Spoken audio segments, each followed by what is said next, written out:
Hello, Leo. Welcome to the Very Virgoan channel. My name is Veronica Virgo, and I'm here to give you your September 2022 new moon reading.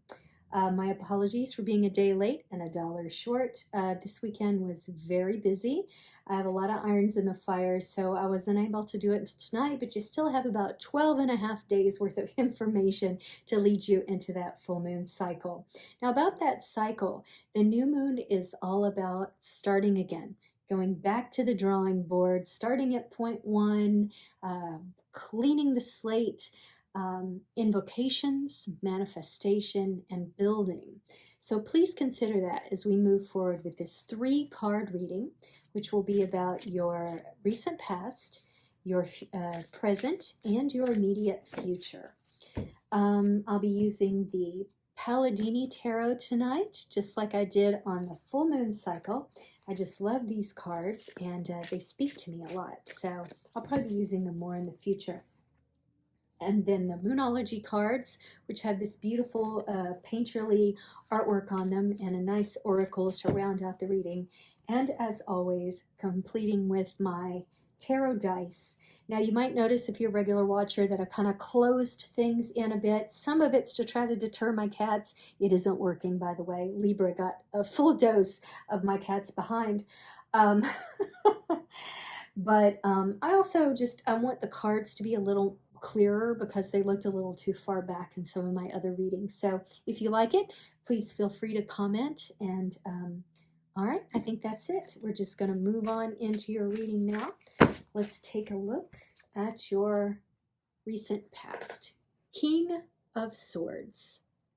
The swords have a tendency to be negative cards, but the king is an exception. The king has to do with discipline and truth. The King of Swords has been through a lot. So he shares the sort of airy, intellectual precision, what some would see as coldness, that the Queen of Swords does.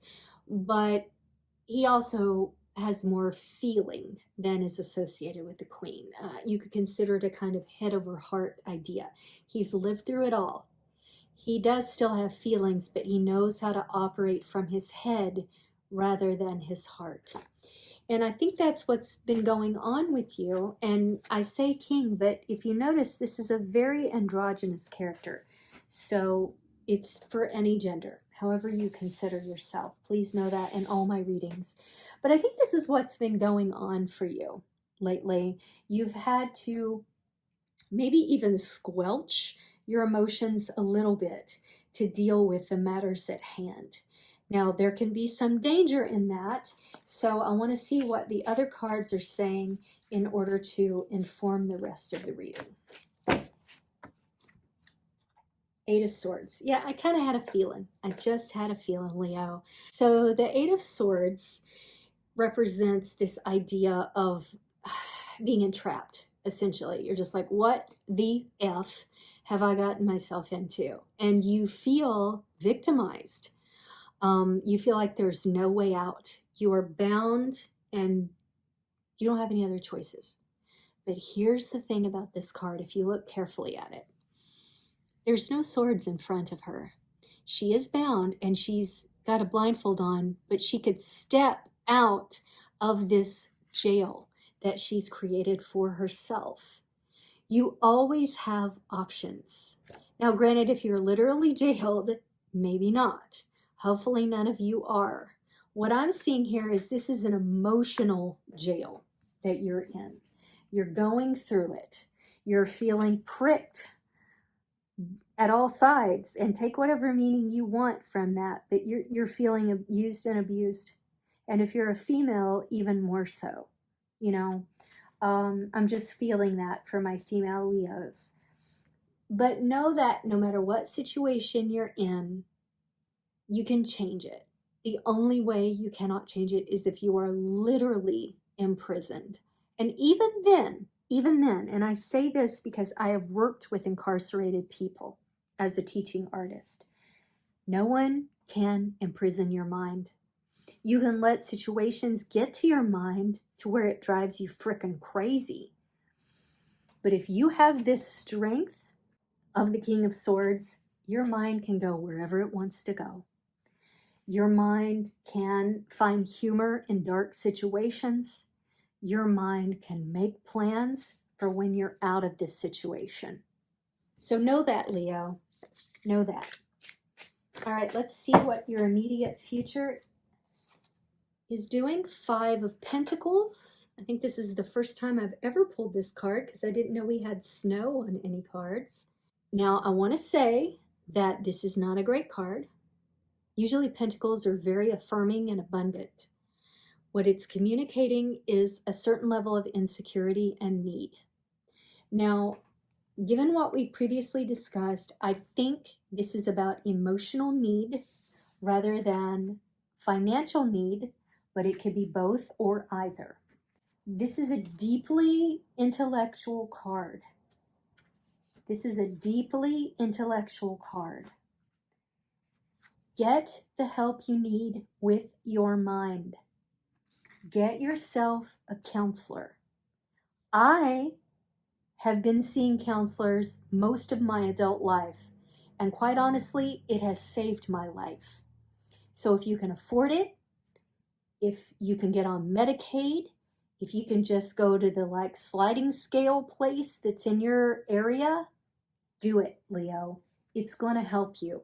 You are a fiery, strong sign, and you carry a lot of other people's weight. You like the congratulations and the accolades you get for that, but sometimes when they don't come, that can feel really overwhelming. And I mean, that's true for anybody. We all want to be appreciated for the things we do. But for this prideful sort of nature that you have, when you are literally taking on the world and there's no payout of any kind, and I don't mean that to sound like Machiavellian, it's just sometimes we just want a thanks and a pat on the back. And if you're not getting that, you need a place to release this. You need someone to talk to. And it seems like you're not the only one who's suffering here. Whomever you love, whomever you care about is kind of on that path with you as a result of your own sorrow. So please get the help that you need. There is no shame in talking to someone. And I can tell you firsthand how much benefit it's done me. Even if in the moment I don't feel like it's doing me any benefit, I realize it later. So please do that for yourself, Leo. I think it's gonna really change your perspective and help give you the strength that you thought you had, but maybe you're at the end of your leash. Oh, well, I pulled up 2, so you're gonna get 2. Emotions are running high. Yes, we can clearly see that. A win-win outcome is forecast. Look at that. So with the Libra scales, it's talking about balance. It's talking about how your life will be more balanced if you take care of yourself and you get a handle on those emotions.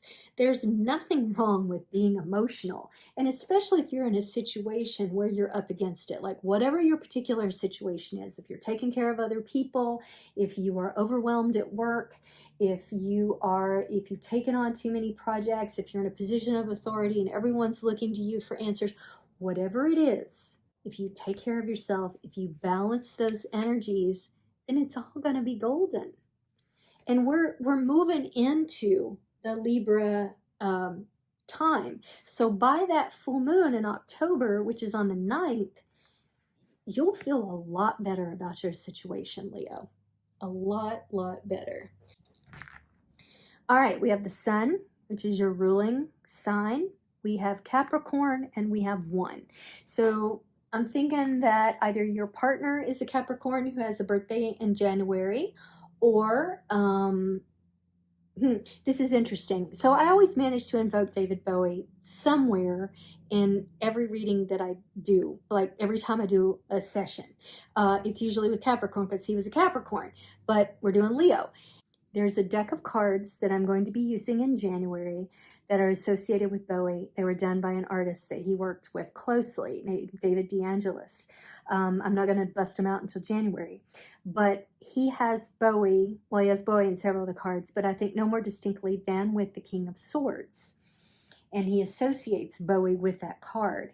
And given that Bowie was a Capricorn, he wasn't born on the 1st, I think he was born on the 7th, but nonetheless, I feel like I'm invoking the spirit of Bowie here. He wasn't a Leo, he was a Capricorn, but he is the King of Swords in his own deck. If that tells you anything, I think it's connecting with you specifically in this reading, Leo. And also, just remember to find your sun. It's your ruling sign. You will always come back to that. You will shine your sun on other people. So please don't get lost in the stuff that's bringing you down, because you energize the rest of us. We're in admiration of you because you're powerful and you're prideful, and you never do anything small. Okay, Leo?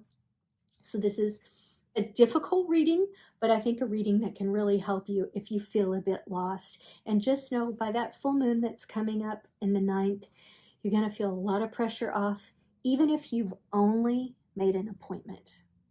Okay, Leo, that's all I have for you today. Thank you so much for watching. If you enjoyed, please like, subscribe, and comment. Also, share it on your social media. It would be such a great help to me. And I will see you at the beginning of October when I do your overview. See you on the flip side.